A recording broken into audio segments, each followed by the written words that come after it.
পরনে সবুজ পাঞ্জাবি, উপরে সাদা জহর কোট, হুড খোলা জিপে প্রচার সারলেন বাঁকুড়া লোকসভা কেন্দ্রে তৃণমূল প্রার্থী অরূপ চক্রবর্তী। লালমাটির বাঁকুড়া জেলার মানুষ বারবার প্রত্যাখ্যান করেছে বহিরাগত প্রার্থীকে, তাই বাঁকুড়ার মানুষদের সেন্টিমেন্টের কথা মাথায় রেখে এবার তৃণমূল কংগ্রেসের বাঁকুড়ার ভূমিপুত্রকেই লোকসভার টিকিট দিয়েছে। এবার বাঁকুড়ার লোকসভা কেন্দ্রে তৃণমূল কংগ্রেসের প্রার্থী অরূপ চক্রবর্তী, যিনি বাঁকুড়ার তালডাংরার বিধায়ক। এদিন বাঁকুড়া 1 নম্বর ব্লকের আড়ালবাসী গ্রামে সবুজ পাঞ্জাবির সাদা জহর কোট পরে মা কালীর মন্দিরে প্রথমে পুজো দিয়ে হুডখোলা জিপে দলীয় কর্মী সমর্থকদের সঙ্গে নিয়ে প্রচার সারলেন। এখন দেখার বিষয়, এই রায় কি তৃণমূলের ভূমিপুত্রের দিকে যায় নাকি পদ্মতেই বজায় থাকে।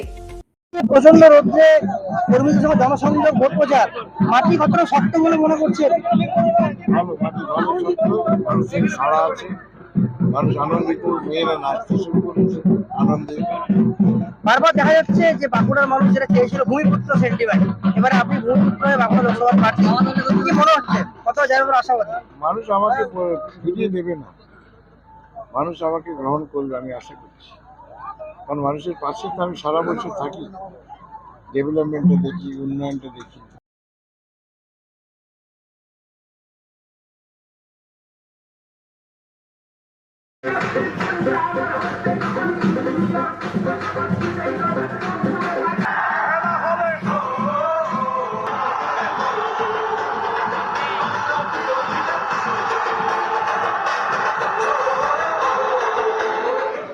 তৃণমূল কংগ্রেসের প্রার্থী বাঁকুড়া জেলা পরিষদের কেন্দ্রীয় বঞ্চনার প্রতিবাদে 100 দিনের কাজ বন্ধ করার প্রতিবাদে, আবাস যোজনায় ঘরের টাকা বন্ধ করার প্রতিবাদে কেন্দ্রের থেকে রাজ্যের পাওনা টাকা বন্ধের প্রতিবাদে